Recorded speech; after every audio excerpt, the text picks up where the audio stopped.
Shri Gayatri tours and travels Chardham yatra complete travel plan. భారత్లో gas కష్టాలు తీరబోతున్నాయి. ఒకవైపు మనం చూస్తే కనుక వీధి వ్యాపారులు కానీ ఇంట్లో ఉన్నవారు కానీ ఎవరైనా కానీ ఈ గ్యాస్కి చాలా ఎఫెక్ట్ అవుతూ ఉన్నారు. గ్యాస్ సిలిండర్ బుక్ చేసుకున్నా కానీ దొరకటం లేదంటూ కూడా ఆవేదన చెందుతూ ఉన్నారు. ఇక ఇప్పుడు ఈ గ్యాస్ కష్టాలు తీరబోతున్నట్లు తెలుస్తుంది. విశాఖ పోర్టుకు చేరుకుంది ఎల్పిజి నౌక. 47,000 టన్నుల గ్యాస్తో పైన్ గ్యాస్ ట్యాంకర్ వచ్చింది. పర్షియన్ గల్ఫ్ నుంచి భారీగా తరలి వచ్చింది ఇప్పుడు గ్యాస్. తెలుగు రాష్ట్రాల్లో గ్యాస్ డిమాండ్ ఒకవైపు పెరుగుతూ ఉంది. గ్యాస్ కష్టాల నుంచి ఇక వినియోగదారులకు భారీ ఊరట లభించింది. ఈ నౌక ఒడిశా వెళ్లాల్సి ఉంది. కానీ తెలుగు రాష్ట్రాల్లో ఉన్నటువంటి గ్యాస్ కొరతను దృష్టిలో ఉంచుకొని విశాఖకు మళ్లించారు అధికారులు. సరఫరా అవసరాల దృష్ట్యా ఈ కీలక నిర్ణయం తీసుకోవడం జరిగింది.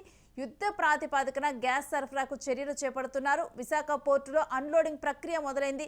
ఇక తక్షణమే మార్కెట్లోకి గ్యాస్ నిల్వలు చేరనున్నాయి.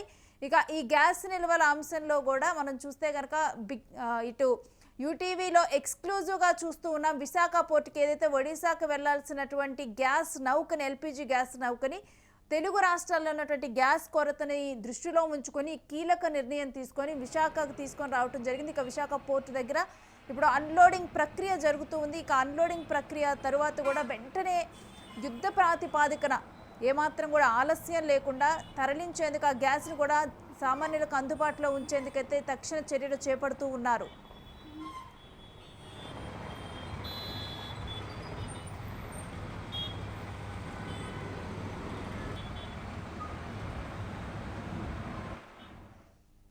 ఇక ఈ అంశానికి సంబంధించినటువంటి డీటెయిల్స్ మా ప్రతినిధి భరత్ అడిగి తెలుసుకుందాం. ఎస్ భరత్, తెలుగు రాష్ట్రాల్లో గ్యాస్ కొరత తీరిపోనున్నట్లేనా?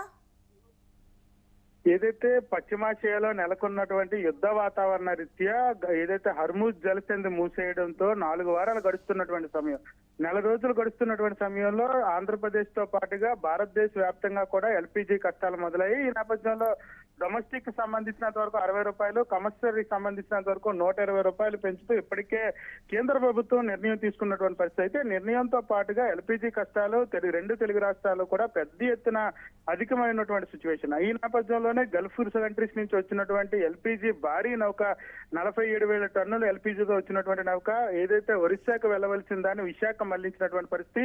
రెండు తెలుగు రాష్ట్రాల్లో ఉన్నటువంటి ఎల్పిజి కష్టాలకు చెక్ పెట్టేందుకు కేంద్ర ప్రభుత్వం తీసుకున్నటువంటి కీలక నిర్ణయంగా చెప్పాల్సినటువంటి పరిస్థితి కనిపిస్తా ఉంది. ఇప్పటికే ఏదైతే బయటన లంగర్ వేసినటువంటి సిచ్యువేషన్ మరి కాసేపట్లోనే విశాఖ పోర్టుకు చేరుకోవడంతో పాటుగా వినియోగదారుల యొక్క కష్టాలు తీర్చే అవకాశం ఉండబోతా ఉందని కూడా తెలియాల్సినటువంటి సిచ్యువేషన్ అయితే కనిపిస్తోంది.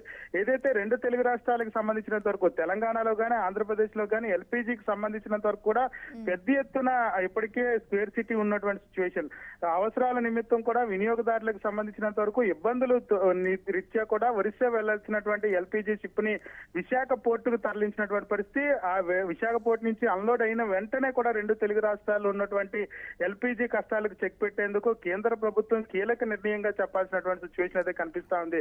ఏదైతే గల్ఫ్ కంట్రీస్ నుంచి వచ్చినటువంటి గ్యాస్ కు సంబంధించినంత వరకు కూడా షిప్ ఇప్పటికే విశాఖ అవుటర్ లో లంగర్ వేసింది. ఈ రోజు సాయంత్రం కల్లా విశాఖ పోర్టుకు చేరుకొని అన్లోడ్ అయిన వెంటనే కూడా రెండు తెలుగు రాష్ట్రాల్లో ఉన్నటువంటి వినియోగదారులకి సంబంధించినంత వరకు కూడా డొమెస్టిక్ సిలిండర్ తో పాటుగా కమర్షియల్ సిలిండర్లు కూడా అందించేందుకు రంగం సిద్ధమైనట్లుగా తెలుస్తుంది. అయితే వినియోగదారులతో పాటుగా కమర్షియల్ గ్యాస్ కు సంబంధించినంత వరకు ఇప్పటికే రెండు తెలుగు రాష్ట్రాల్లో ఉండేటటువంటి హోటల్స్ యాజమాన్యాలన్నీ కూడా ఇప్పటికే దివాలా దిశగా అడుగులు పడుతున్నటువంటి పరిస్థితి. కొన్ని ఏదైతే టిఫిన్ షాప్స్ కానీ మెయిన్ గా ఉండేటటువంటి టిఫిన్ షాప్స్ ఏదైతే వినియోగదారులు అత్యధికంగా ఉండేటటువంటి ఆహార పదార్థాలు ఉండేటటువంటి షాపులన్నీ కూడా క్లోజ్ అయిపోతూ వస్తున్నటువంటి తరుణం. ఈ తరుణంలోనే కమర్షియల్ గ్యాస్ కూడా అందించేందుకు కేంద్ర ప్రభుత్వం రంగం సిద్ధం చేయడంతో పాటుగా విశాఖ వచ్చినటువంటి భారీ ఎల్పిజి నౌకతో మొత్తం అన్నిటికీ చెక్ పడే అవకాశమే కనిపిస్తా ఉంది రేణుశ్రీ.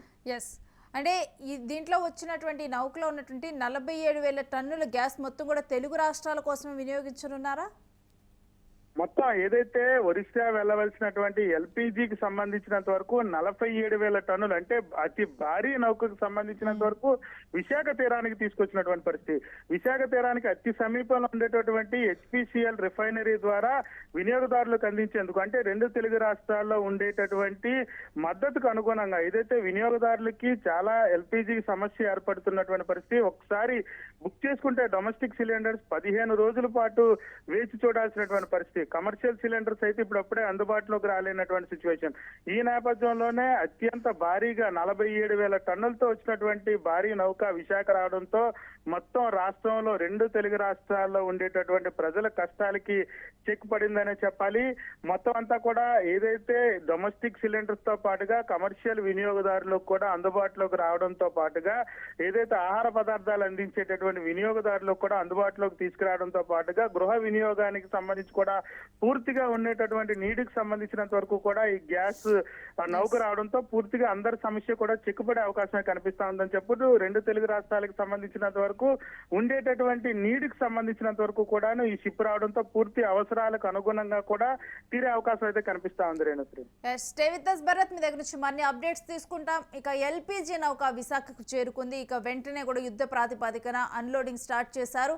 ఇక వెంటనే కూడా వీటన్నిటి కూడా మార్కెట్లో అందరికీ అందుబాటులో ఉంచే విధంగా కూడా ఈ గ్యాస్ని ఎవరైతే వినియోగదారు ఇప్పుడు అత్యవసరంగా కూడా ఉన్నారో వాళ్ళకి ప్రిఫరెన్స్ ఇస్తూ కూడా ఇప్పటి వరకు కూడా ఇళ్ళకే అంటే ఎక్కువగా కూడా గృహ అవసరాల కోసమే గ్యాస్ని అందుబాటులో ఉంచారు. ఇక కమర్షియల్ ప్లేసెస్ కూడా అందించేందుకు కూడా సిద్ధమవుతూ ఉన్నారు. తెలుగు రాష్ట్రాల్లో కనుక మనం చూస్తే కనుక అమెరికా, ఇజ్రాయెల్, ఇరాన్ యుద్ధంలో ఇండియాలో గ్యాస్ కొరత కొట్టొచ్చినట్లు కనిపిస్తూ ఉంది. ఎక్కడికక్కడ కూడా గ్యాస్ని చాలా పొదుపుగా వాడుకుంటూ ఉన్నటువంటివి కూడా మనం చూస్తూ ఉన్నాము. ఇంకా మరొక వైపు అయితే కొంతమందికి గ్యాస్ అయిపోయినప్పటికీ కూడా వాళ్ళకి అందుబాటులో కూడా రావటం లేదు.